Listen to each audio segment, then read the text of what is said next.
All our derivations so far have been done for ideal gases.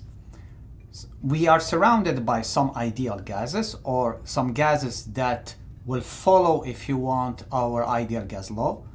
But some gases don't follow ideal gas law, and therefore we have to derive new formulations for them.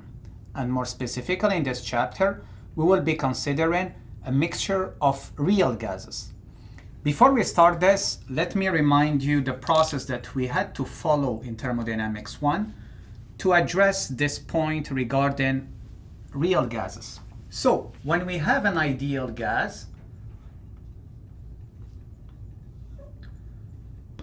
it was easy. So it was PV is equal N R universal T. And when we had a real gas, we had different approaches.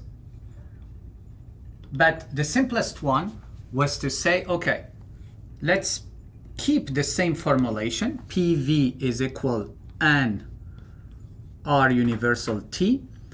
And let's add, if you want, a correction factor that we called Z. Okay? Z, we called it compressibility factor. Compressibility factor.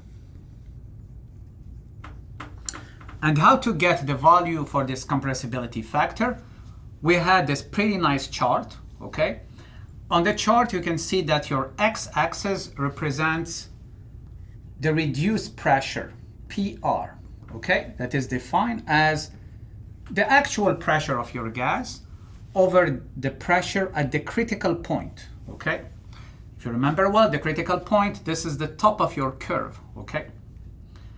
And on the y-axis, we have our compressibility factor Z, what we are trying to get. And then we have ISO values of the reduced temperature, TR.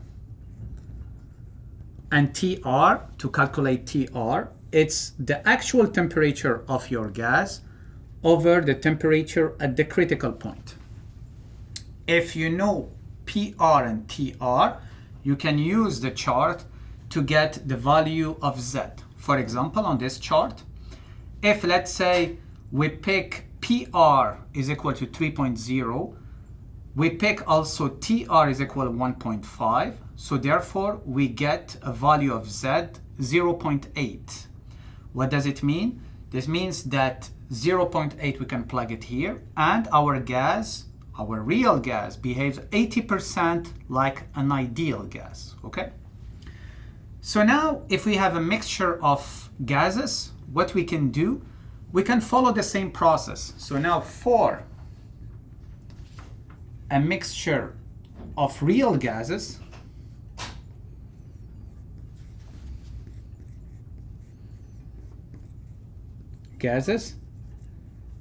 the simplest approach is the following, is to say, okay, we'll simply write that PM Vm is equal to what? Is equal to a compressibility factor of the mixture, Nm R universal T, okay?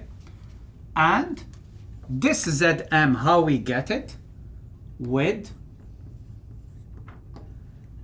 Zm is equal to the combination of Zi, so meaning that this is the compressibility factor for each subcomponent of our mixture. So Zi, this is the summation 1 to k, but there is a need for a weighting factor, okay? And this weighting factor represents the contribution of each subcomponent, each subgas. And in this case, it will be Yi, okay? Because what's important here in this behavior, it's the number of moles or the contribution in terms of number of moles. So to get your Zm, you have to get the mole fraction of each gas component, and it's Zi. Let's consider now an example with just two components in our mixture. Let's say a gas A and a gas B. So this will allow us to illustrate this procedure. Okay, so what do we know about gas A? We know typically TA and PA, and for gas B, we know TB and PB. So we consider both of them as real gases. So what we have to do, we have to try to get our ZA and ZB.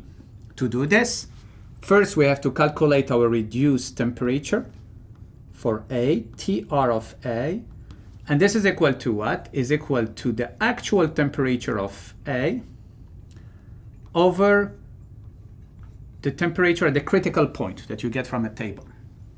The same thing for the reduced pressure of A. It's equal to the actual pressure of A, okay, over the pressure at the critical point of A, okay? And for B is the same process. So we have T reduced now of B is equal to the temperature of B, which is equal to the temperature of A, over the temperature at the critical point of B. And the reduced pressure of B is equal to PB over the critical pressure B. Now we have the two important ingredients to use our compressibility chart. So from here, what we can do, we can get our ZA, which is a function of T reduced A and P reduced A, right? And from here, we can get ZB, which is a function of T reduced of B and P reduced of B, okay? And now, thanks to this equation, we can combine them to give us our Zm. So given us Z of the mixture will be equal to what? It will be equal to the mole fraction of A that we have to calculate cross ZA plus the mole fraction of B cross ZB, okay? And now after this, we can use this Zm in this equation. So in the real gas, or this one, to get all the other properties of our mixture, okay? So this is an elegant approach. It's simple, it's practical, but it has a major issue. This major issue is this clear separation between the two streams that we are following here. What does it mean?